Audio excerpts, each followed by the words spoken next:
तर विलीनीकरण कोणत्या पक्षाचं कोणामध्ये? सुनील तटकरे यांचा हा प्रश्न. विलीनीकरणाच्या बैठकांबाबत रोहित पवार 9 तारखेला पुरावे देणार आहेत आणि यातली हवा काढण्यासाठी तटकरेंनी टाकलेली ही गुगली आहे. शरद पवार सध्या इंडिया आघाडीचा भाग आहेत आणि त्यामुळे 2 राष्ट्रवादींच्या विलीनीकरणानंतर पवार एनडीएमध्ये जाणार होते की मग दादा सरकारमधून बाहेर पडणार होते, याचं उत्तर शरद पवार यांना द्यावं लागेल. अजितदादांना मुलाखतीमध्ये भाजपसोबत तुमचं पटत नाही का हा प्रश्न मी विचारला होता. त्यावर दादांचं उत्तर होतं, आमचं बरं चाललंय, आम्ही सत्तेत एकत्र आहोत आणि राहू. त्यावरून दादांना सत्ता सोडायची नव्हती हे स्पष्ट होतं. विलीनीकरण हा हायपोथेटिकल दाब आहे असं तटकरे म्हणतात. शरद पवारांच्या पक्षाला विलीनीकरण का हवंय? 8 खासदार असलेल्या शरद पवारांच्या पक्षाला एनडीएमध्ये जायचं असेल तर त्यांना दादांच्या राष्ट्रवादीच्या कुबड्या कशाला हव्यात?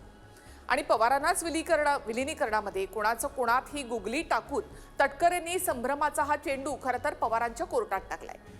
लोकसभा आणि विधानसभेला आमचे उमेदवार त्यांच्या विरोधात लढले. राष्ट्रवादी काँग्रेस अजित पवार पक्ष स्वतंत्र पक्ष आहे, यामध्ये विलीनीकरणाचा प्रश्न येतोच कुठे?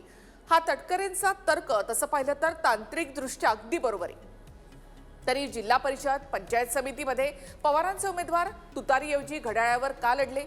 अजितदादा प्रत्येक मुलाखतीमध्ये राष्ट्रवादीच्या एकत्रीकरणाच्या प्रश्नावर तुमच्या तोंडात साखर पडो असं का म्हणत होते?